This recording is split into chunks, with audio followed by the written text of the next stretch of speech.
जय हिंद friends, welcome back to my channel. तो आज का वीडियो लेके आऊँ मैं आईसी के लिए। तो आईसी देखिए एक बहुत ज़्यादा इम्पॉर्टेंट पोर्शन है आपकी एसीसी के एग्ज़ामिनेशन के लिए। ठीक है, तो अभी मैं पहली बात तो ये बोलना चाहूँगा आप लोगों को, जो भी आंसर की आप लोगों ने चेक किए हैं, ठीक है, अगर किसी के नंबर कम भी हैं तो परेशान नहीं होना है, उसको सोचते हुए आगे के पेपर को ख़राब नहीं करना है। ठीक है, और जो मैं आज का आंसर की अपडेट करूँगा आप लोगों के लिए, उसको पक्का आपने देखना है सीजेड वाले को। ठीक है, क्योंकि इससे कम से कम 4 से 5 क्वेश्चन आपके रिपीट होते हैं आपकी एसीटी के लिए। तो ये बहुत ज़्यादा इंपॉर्टेंस रखता है, इसलिए एक बार सारे आंसर्स को चेकआउट करना है और अपने टाइम को वेस्ट नहीं करना है आंसर चेकआउट के लिए, क्योंकि हम यहाँ पे हैं उसके लिए, जो कि हम आपको करेक्ट आंसर दे सकते हैं। तो आप फ्रीली अपने पेपर की तैयारी करिए आईसी के लिए। और एक चीज़ है, देखिए आईसी के पेपर में आपको बहुत ज़्यादा कुछ चीज़ें पढ़ने की ज़रूरत नहीं है। तो मैं आपको ये सजेशन दूंगा, जैसे ही आपके एग्ज़ाम ख़त्म होते हैं, आप लाइन एरियाज़ में पहुंचते हो, अपना लंच वगैरह करके कम से कम 2 से 3 घंटे आप अपने एसीटी के जो वीक पॉइंट्स हैं उनके ऊपर दीजिए पहले, और 5 बजे के बाद आप स्टार्ट करिए अपना आईसी पढ़ना।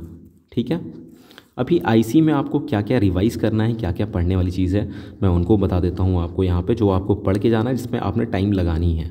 कुछ चीज़ें ऐसी हैं कि जो आप पढ़ के भी शायद वहाँ पे 101% परफॉर्म ना कर पाए। ठीक है, तो चलिए इसमें पढ़ने वाली चीज़ क्या है। देखिए, आर्टिकल को मिस मत करिएगा, आर्टिकल, प्रेपोजिशन, ठीक है, डायरेक्ट एंड इनडायरेक्ट। ठीक है, ये जो पोर्शन है इनको मिस मत करना। इसके बाद है वन वर्ड सब्स्टिट्यूशन, ये बहुत ज़्यादा आजकल आपके बुक से नहीं आ रही है। ठीक है, और जिसके पास भी, जिसने भी स्टडी मटेरियल को ख़रीदा है, अगर पूरा अभी तक नहीं भी पढ़ पाए हो तो जो भी पोर्शन थे उनको रिवाइज़ कर लो। ठीक है, और जिन्होंने मटेरियल्स नहीं खरीदे हैं उनके लिए ये सजेशन होगा कि आपके पास जो बुक है उनको फॉलोअप करिए।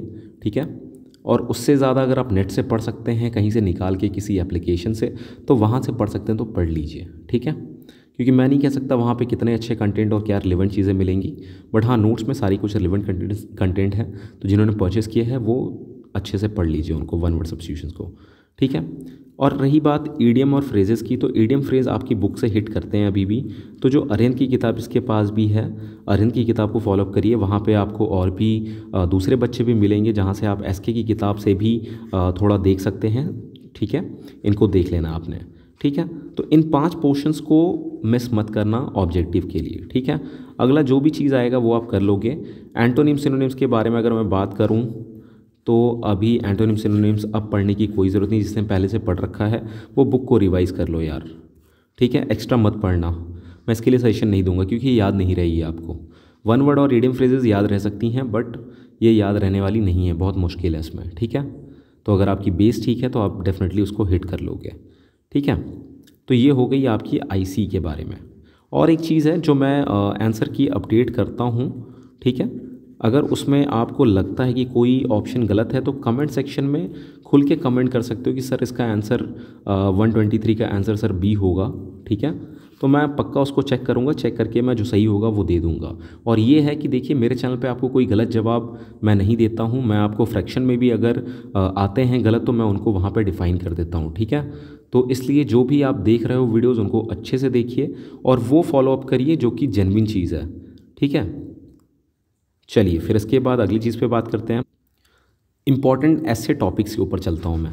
तो जो इम्पॉर्टेंट ऐसे की टॉपिक्स थी मैं उनके लिए वीडियो सेपरेटली बना चुका हूँ, फिर भी मैं यहाँ पे आपको पॉइंट्स बता देता हूँ। ठीक है, पॉइंट्स के तौर पे कौन कौन से ऐसे इस बार के लिए इम्पॉर्टेंट है। यहाँ पे आपके बजट इंपॉर्टेंट है आपकी बार के लिए।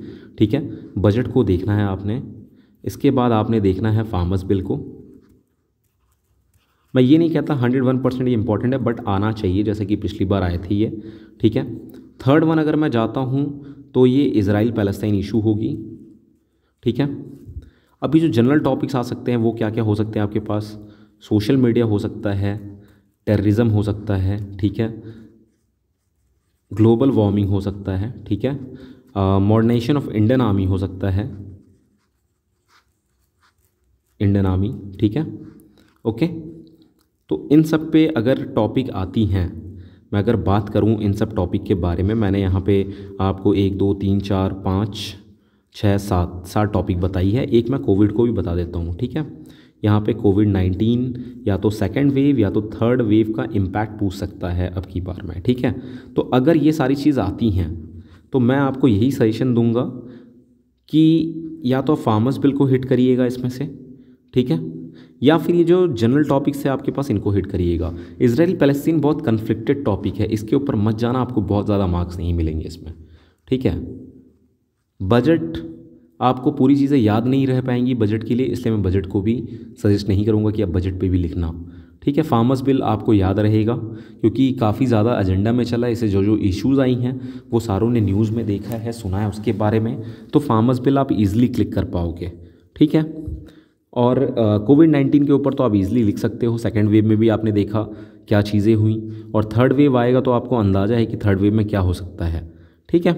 तो ये हो गई आपकी एस्से के लिए टॉपिक्स, ठीक है। इन टॉपिक्स को कल देख लेना, और जितनी चीज़ मैं बता रहा हूँ ये बहुत ज़्यादा 4 से 5 घंटे आपकी लेंगी आपको रिवाइज़ करने के लिए, ठीक है। तो जो आपका इवनिंग का टी होगा, उस इवनिंग के टी के बाद से जो लंच टाइम होगा, लंच टाइम तक मेरे हिसाब से आप कवर अप कर लोगे इन सारे पोर्शंस को, ठीक है। इनको रिवाइज़ करना है, रटना नहीं है इनको। अगर आपको नहीं समझ में आ रहा तो टॉपिक्स लिख लो, ठीक है। टॉपिक्स में आप कंटेंट डाल सकते हैं, ठीक है। ग्रामर्स का इसमें थोड़ा ध्यान रखना है, ग्रामर्स का ध्यान रखते हुए लिखना है। इसके बाद जो लेटर राइटिंग है, देखिए लेटर राइटिंग का मैंने एक प्रीवियस वीडियो अपलोड किया है, उसके अंदर मैंने लेटर राइटिंग के बारे में बताया है, सारे पार्ट्स के बारे में, ठीक है। मैं जो टेलीग्राम चैनल है उस पर मैं उसका लिंक भी दे दूँगा आपको कल, तो वहाँ से, तो जो टेलीग्राम चैनल है मैं टेलीग्राम पे उसका लिंक अपडेट कर दूँगा, ठीक है। तो उस टेलीग्राम चैनल से जो भी लेटर राइटिंग का पोर्शन है उसको देख लीजिए आप। और मेरे साइड से सबसे ज़्यादा स्कोरिंग होता है एडिटर लेटर, ठीक है। एडिटर लेटर ही एग्ज़ाम में लिखना मेरे साइड से सजेशन है, उसमें आप सबसे ज़्यादा नंबर स्कोर कर सकते हैं, ठीक है। और रही दूसरी बात, अगर किसी को अभी भी नोट्स की रिक्वायरमेंट हो, सारी चीज़ें अगर एक जगह चाहिए नोट्स के तौर पे, तो नोट्स हमारे पास अवेलेबल है, नंबर है 9038219100। तो टाइमली कॉल करके अगर आप चाहते हैं इंग्लिश में अच्छा स्कोर करना, इंग्लिश में पास होना, क्योंकि जो कंटेंट है रिलेवेंट है, पिछले बार भी बंदों ने किया था और जो रेगुलर कैंडिडेट्स हैं उनको तो पता ही है, ठीक है। तो आप नोट्स भी परचेस कर सकते हैं जिसमें आपको पूरे ग्रामर्स मिल जाएंगे, ऐसे के टॉपिक्स मिल जाएंगे, शॉर्ट भी मिल जाएंगे आपको, और ये लेंदी वाले टॉपिक्स भी मिल जाएंगे, ठीक है। तो अभी भी आप कर सकते हो, बहुत ज़्यादा परेशान होने की ज़रूरत नहीं है। और जिन्होंने प्रिपेयर कर रखा है उनके लिए तो वेल एंड गुड है, उनको तो बस अपने मटेरियल से रिवाइज़ करनी है, ठीक है। तो ये होगी लेटर राइटिंग। कॉम्प्रीहेंशन का क्या है, कॉम्प्रीहेंशन में ये है कि आपको अच्छे से अपने पैसेज को पढ़ना है। पैसेज को पढ़ने के बाद जो पैसेज के अंदर ही आपको आधे आंसर्स मिल जाते हैं, अगर आप अपने लैंग्वेज में लिख सकते हो तो वो बेस्ट है। अगर नहीं लिख पा रहे हो तो उस पैसेज में जो भी आपने पढ़ा है उसको अंडरलाइन करो और वहाँ से आंसर उठा के जो भी रिलेवेंट लग रहा है वो लिख दो, ठीक है। और एक चीज़ है, जो पेपर 1 दोगे, इसका 2 पार्ट में एग्ज़ाम होगा, ठीक है। जो पार्ट 1 होगा उसमें ना भाई किसी से पूछना, ना किसी को बताना, बिकॉज वो 60 मिनट होते हैं, 60 मिनट में आपको करने होते हैं 120 क्वेश्चंस।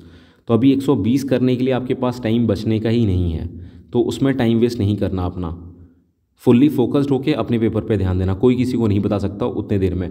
अगर आप किसी को बताने जाओगे आपका छूटेगा, पूछने जाओगे तो भी आपका छूटेगा। तो जो आता है आप खुद से कर लो, अब कुछ नहीं आता है तो अलग बात है, बट जो जिसको बताएगा उसका पेपर पक्का छूटेगा इस 60 मिनट में, ठीक है। तो ये हो गया आपकी कॉम्प्रीहेंशन के लिए। शॉर्ट नोट्स का मैंने ऑलरेडी जो भी जिन्होंने नोट्स परचेस किया था उनको मैं शॉर्ट नोट्स दे रखा हूँ। शॉर्ट नोट्स का एज सच कोई इंपॉर्टेंट टॉपिक नहीं है शॉर्ट नोट्स का, शॉर्ट नोट्स समंदर है, कहीं से भी शॉर्ट नोट्स आपसे पूछा जा सकता है, ठीक है। और जो पिक्चर राइटिंग है, पिक्चर राइटिंग के ऊपर मैंने लाइव एग्जाम्पल के साथ पिक्चर राइटिंग समझाई थी अभी जस्ट 2-3 दिन पहले के वीडियो में। तो उस पिक्चर राइटिंग वाले वीडियो को फॉलोअप करिए, वहाँ से आपको पिक्चर राइटिंग की जो की पॉइंट्स हैं वो आपको समझ में आ जाएंगी, पिक्चर राइटिंग में क्या लिखना है मैंने, ठीक है। सो अगर आपको ये मेरा वीडियो अच्छा लगा हो तो प्लीज़ लाइक करिए, शेयर करिए, सब्सक्राइब करिए। Thanks for watching my video. जय हिंद।